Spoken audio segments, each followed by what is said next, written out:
ওজিএসবির পক্ষ থেকে আন্তর্জাতিক নারী দিবসের শুভেচ্ছা। Respected chairperson of today's program, Professor Anwara Begum, past President OGSB, today's honorable chief guest, the most talented cardiologist, Dr. Jubaida Rahman, distinguished lawmakers, healthcare professionals, activists, honored guests, and dear participants. Assalamu alaikum and good afternoon to everybody. Today, we commemorate the International Women's Day, a day to celebrate the progress, acknowledge the challenges, and recommit to advancing gender equality. Bangladesh has made remarkable strides over the past decades. We have witnessed increased female participation in education, growth in the workforce, and improvement in maternal and child health. While we recognize the progress we have made, there is still much more that we can do together. Let us use this time together to reflect, inspire, and commit. Established in 1911 and recognized by the United Nations in 1975, International Women's Day is a day of celebration to highlight women's achievement, raise awareness about inequality, and call for action toward gender equality worldwide. Despite significant progress, women and girls still face gender inequity in terms of unequal pay, gender-based violence, limited access to education and healthcare, and underrepresentation in the leadership. International Women's Day is not only a day of celebration, but a day call for action. We have gained much ground, but we have much to do. It is a call for advocacy, for policy reform, for further progression of gender equality campaigns, and promoting women's leadership and strengthening protection against discrimination. The theme of this year, rights, justice, and action. Though more than 50 years has passed since its recognition by the UN, no nation has yet closed the legal gaps between men and women. Women globally have only 64% of the legal rights that a man holds worldwide. And if the progress continues at its current pace, it will take 286 years to close the legal protection gaps. That is not a timeline. It is a surrender. This is where we must take action. Without justice system that works for women and girls, right becomes a promise that never ends. This year's International Women's Day 2025 calls for bold, collective action to discriminate the structural barrier that stand in the way of equal justice, like discriminatory law, weak legal system, and institutional system that fails to hold the perpetrator accountable. It also demands that we confront the harmful practices and deeply rooted social norms that continue to erode the right, safety, and opportunity for women and girls worldwide. Dear participants, progress for women and girls cannot be sustained without justice system at its core. And what does equal justice look like? Equal justice is legally protected access to education for girls and to end child marriage. Women's freedom to choose to work, participate, and lead in the society. Protection and prevention of gender-based violence. Non-discriminatory family, labor, and healthcare laws. Unbiased and survivor-centered justice system backed by zero tolerance to abuse and impunity. And legal aid that is affordable and accessible. In our society, justice is the missing catalyst. Here I will show you some key statistics of our country. Bangladesh, a country of 175.7 million population, of whom more than 50%, that is around 51% are female. Bangladesh has made immense gains in female education, reducing infant and under 5 mortality, maternal mortality. Maternal health care is also expanding, with 71% deliveries now happening in the facilities. Bangladesh is on the track to meet the SDG 2030 target for under 5 child mortality. These gains are impressive, yet disparities and inequities remain. Here we see where we are in terms of women's health and survival. While we have made impressive improvement in maternal mortality ratio, which is around 136 in the year 2023 compared to 574 in the year 1996. But we can see that decrease has slowed over the past few years. And to reach the SDG target, which is less than 70 per 100,000 live birth, we need to take action. The major causes of maternal deaths are hemorrhage and eclampsia, which are mostly preventable. According to the World Economic Forum's Global Gender Gap Report 2024, Bangladesh ranked 129th out of 146 countries in health and survival sub-index. This is driven by the entrenched gender inequality, with women facing severe barriers to healthcare, deeply rooted patriarchy, limited autonomy, gender-based violence, which restricts women to access to care and well-being. UNFPA's 2024 Violence Against Women survey indicate 3 out of 4 women have faced violence in their lifetimes. And this means 76% of women has experienced some or other form of intimate partner violence, including physical, sexual, emotional, economic violence, and controlling behavior at some point in their life. A culture of silence prevails in our society. Nearly 2 in 3 women, that is 64%, never shared their experience with anyone. And 16% of the women experienced physical and sexual violence by non-partners in their lifetime. And this is mostly committed by the family and acquaintances. Nationally, only 13% of the survivors reported taking legal action in their lifetime. Now, what about the child marriage? The situation when it comes to child marriage, it is extremely alarming. According to the UNFPA and UNICEF's analysis, Bangladesh has the highest prevalence of child marriage in South Asia. It marks among the first 10 countries with the highest child marriage globally. According to this analysis, 51% of the women between 20 to 24 years were married before the age of 18 years, and 17% were married before the age of 50.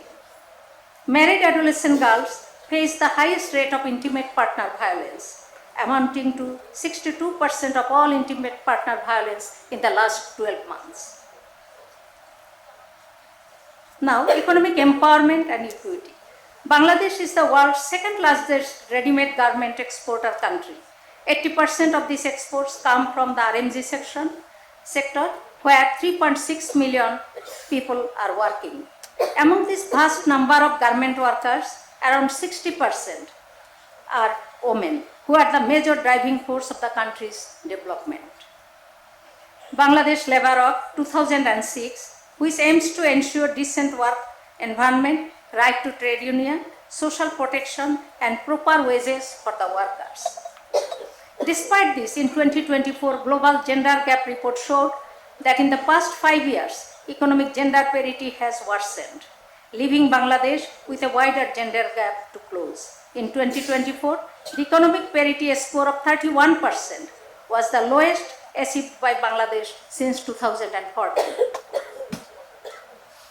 Income inequality.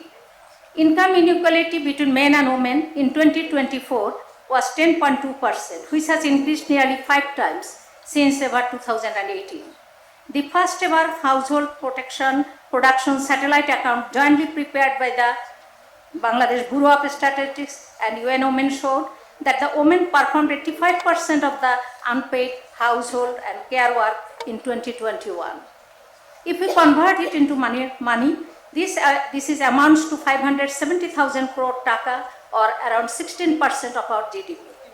In 2024, but women constituted just 1/5 of the professional and technical workers. So, we have to take some action. To accelerate the achievement of SDG 5 targets by 2030, we must act with urgency and conviction. Intersectionality matters. Our policies must be inclusive, recognizing the heightened barrier faced by the women in disabilities, women with migrants and refugee women, women with minority and marginalized community up to the rural population. True progress demands multi-sectoral collaboration where the government, donors, right-based organizations and civil society unite for transformative impact. Alone, our efforts are limited, but together, collaboration becomes the force that drives the lasting change.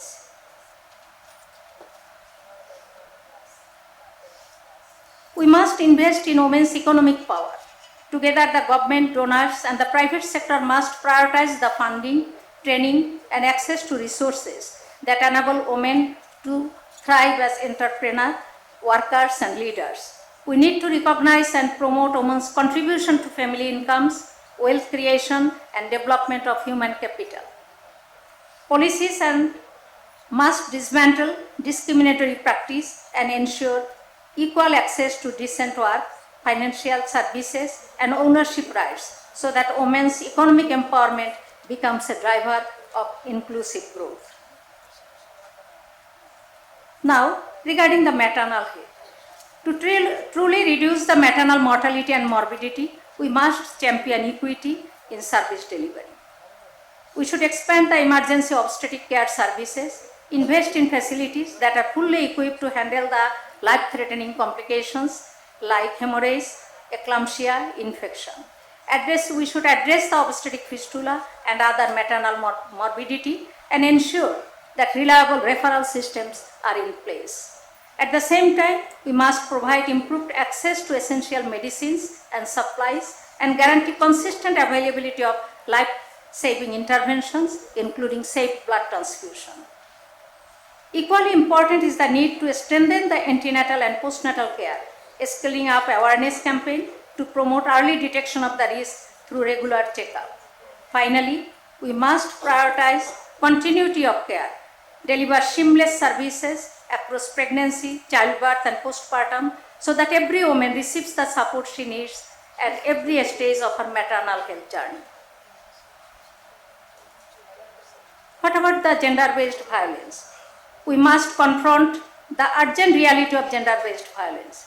It robs women and girls of their safety, dignity, and opportunity and demands our collective action. Ending gender-based violence is not only a moral imperative, it is essential to achieve the equity and justice.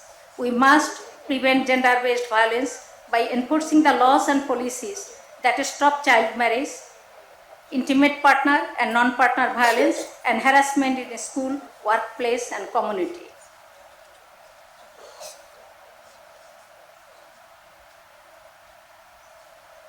This includes consistent enforcement of Domestic Violence Act as well as 2025 amendment of the Women and Children Repression Prevention Ordinance.